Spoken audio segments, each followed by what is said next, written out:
Mahisagar collector Neha કુમારીએ કરેલી ટિપ્પણીનો વિવાદ શાંત નથી થઈ રહ્યો। દાહોદના પૂર્વ સાંસદ ડોક્ટર પ્રભાબેન તાવિયાડે પત્રકાર પરિષદ યોજી, જેમાં જિલ્લા કલેક્ટર નેહા કુમારીથી લઈને મંત્રી કુબેર ડિંડોર પર આરોપો લગાવ્યા છે।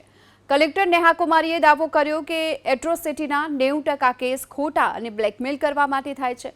સમગ્ર મામલે પ્રભાબેન તાવિયાડે કલેક્ટર નેહા કુમારીને ઘમંડી ગણાવ્યા। આ સાથે સવાલ કર્યો કે આદિવાસી નેતા હોવા છતાં કુબેર ડિંડોર કેમ ચૂપ છે। જો કે પ્રભાબેનનું કહેવું છે કે જ્યાં સુધી કલેક્ટર માફી નહીં માંગે ત્યાં સુધી આ લડાઈ ચાલુ રહેશે। અને કલેક્ટર નેહા કુમારી દુબે એટલા ઘમંડી અને આ એકદમ આખા બોલાને એવા છે કે જેમને હજી સુધી એસસી એસટી ઓબીસી મહિલાઓ અને વકીલોનું અપમાન કર્યું છે, એમને માફી નથી મળી। આટલું આંદોલન થાય, આટલી રજૂઆતો થાય તો કમસે કમ એમને માફી માગવી જોઈતી।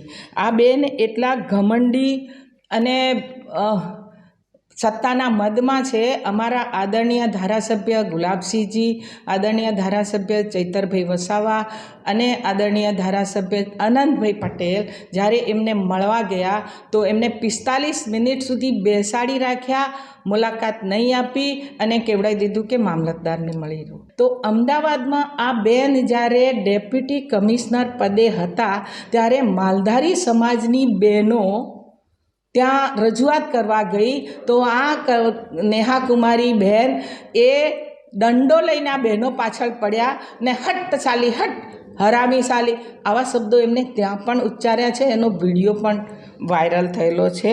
એટલે આ શબ્દો એમના સ્વભાવમાં છે એવું અમે ગણીએ છીએ।